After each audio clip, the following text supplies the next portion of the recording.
Good morning, it's Becky Bamboo. Today is Tuesday, March 29th, 2011. I'm getting ready to prepare dinner, and I've been getting a lot of questions about what do I eat, all kinds of stuff. So I'm going to make something. I've never made this before. This week has kind of been an experimental week for me. Last night I made some. I'll show you what it looks like after it's made, but I bought a tub of that new Philadelphia cooking cream in the Italian urban cheese flavor. I bought cheese tortellinis, peas, and bacon, and all I did was fried up the bacon and drained it, and then I combined the cooking cream and the peas, and because the peas were frozen, so just heated those through. Cooked my tortellini, added it to the cooking cream, mixed it all up, and then crumbled the bacon on top of it. And this is what it looks like when it was done. It's going to be hard to see, I know. This is the leftovers of it. But this was very good. The Italian urban cheese cooking cream is awesome. The only thing that I would change about this recipe is I think next time I'm only going to use half a tub for 1 pound, half a tub of the Philadelphia cream cheese, cooking cream, for a 1 tub, half a tub of the Philadelphia cooking cream to 1 pound of tortellinis. If I was going to make a bigger amount for a group of people, then I would use the whole tub for 2 pounds of the tortellini. But to me, it was a little overly saucy. So anyway, so here's what I'm going to make today. Pork spare ribs, lean and tender. These were on sale, like super cheap, like $2.99 a pound, I think. My husband has been asking for ribs forever. Now, I do normally cook my ribs on the grill, but it's a very long process. It's, probably 4 hours at minimum of cooking them. It's low and slow, baby. But they're awesome that way. So today I'm trying something different. I'm going to put them in the crock pot. I'm actually going to just put a little bit of water and barbecue sauce in there and some meat tenderizer. Put them on low. I'm going to let them cook all day. Hopefully it works. If not, then, well, I'm out $11 for my ribs. But my husband found this at the store. It was $1.50. It was clearanced. Charlotte's Ribs low-calorie barbecue sauce. It says on here that it's an excellent sauce for anyone with a need for low-calorie, low-sugar, low-sodium, low-fat with excellent flavor. So I decided I would give this a whirl today. Usually I use like a Mall's barbecue sauce or something like that, but even those have like 5 grams of sugar per, I don't know, whatever the serving size is, probably like a tablespoon or 2, which to me is a lot. I would love, if somebody out there knows a great barbecue sauce that's sugar-free, please tell me, because we love to barbecue, and I'm so leery. I've dumped on barbecue sauce before, so I'm very hesitant about it. So anyway, I'm going to show you guys what I'm going to do to these, and then I'll fill you in later on and let you know how they came out. Alright, so I have here some McCormick meat tenderizer, unseasoned. I use this stuff on pork all the time, whether it's pork steaks, pork chops, pork loin, ribs, whatever. So this is going to be kind of challenging to do. So I'm gonna cut these up into smaller sections to fit into the crock pot better, and then I'll show you from there. So for now, you're gonna have to look up my nose or something. I don't know, and I don't really know how much is even in here. I didn't even look at that.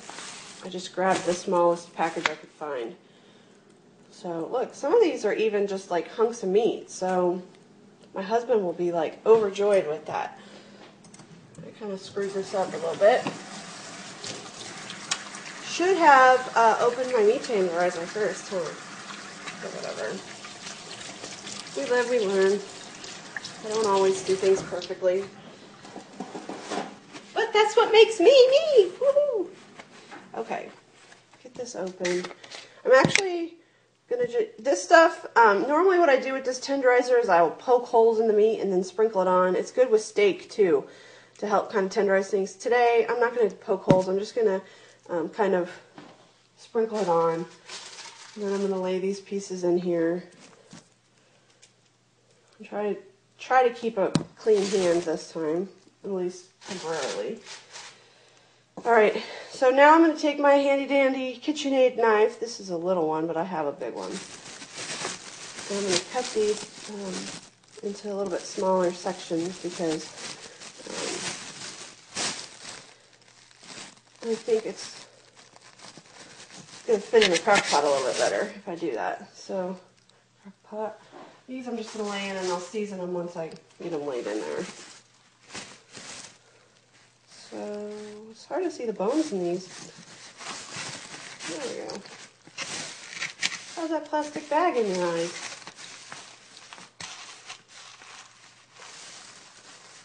Pork is something that I know people have a lot of questions about for after surgery because certain doctors don't want you to have it, or you have to wait a certain time period. I had to wait 6 months before I could have pork or beef. It was well worth the wait. Beef and pork are still two meats that I struggle with a bit. They're hard to digest. Let's just say that. Like when I eat a steak or I eat pork, I know that I've had it.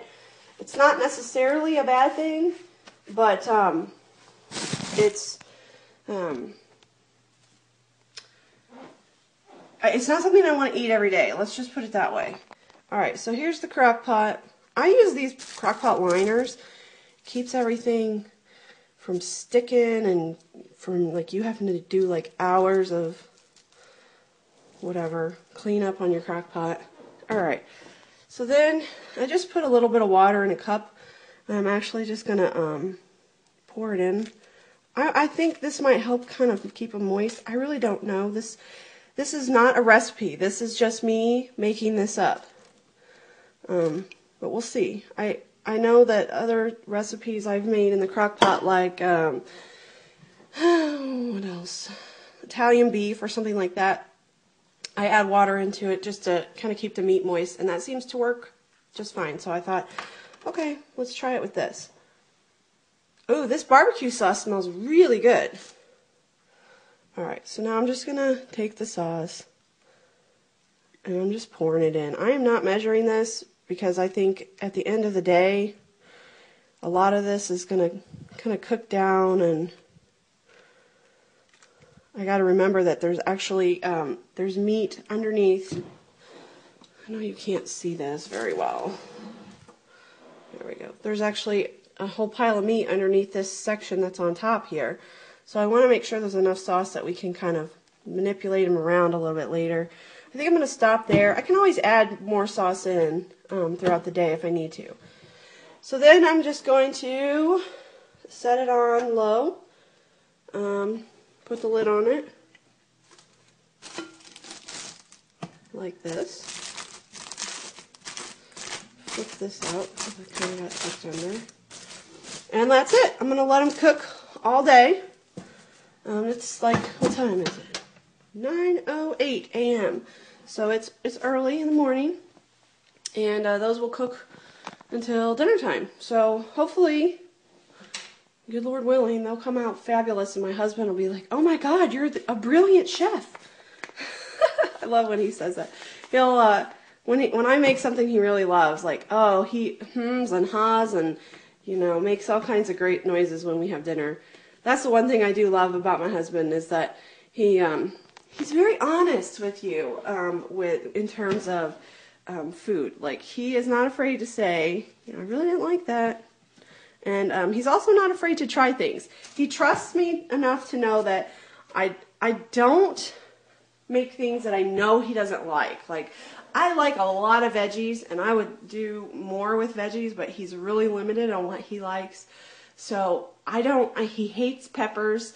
I love peppers. So I don't cook stuff with peppers in it because, well, he hates them. So he knows I'm very accommodating to him. So, but when I cook something he really likes, he tells me about it. And oh, I love that. That's like the best feeling. I do make something for him that's his favorite thing, and that's homemade chicken parmesan. It's not that hard to make. It's kind of time consuming and kind of, what do you call it? Yeah, I don't even know what I'm trying to say this morning. Time consuming and it's messy. It makes a mess, but he loves when I do that. So anyway, so that's what we're having tonight. The Philly cooking creams, I highly recommend. That Italian herb and cheese one is really good. Very herby if you like herbs.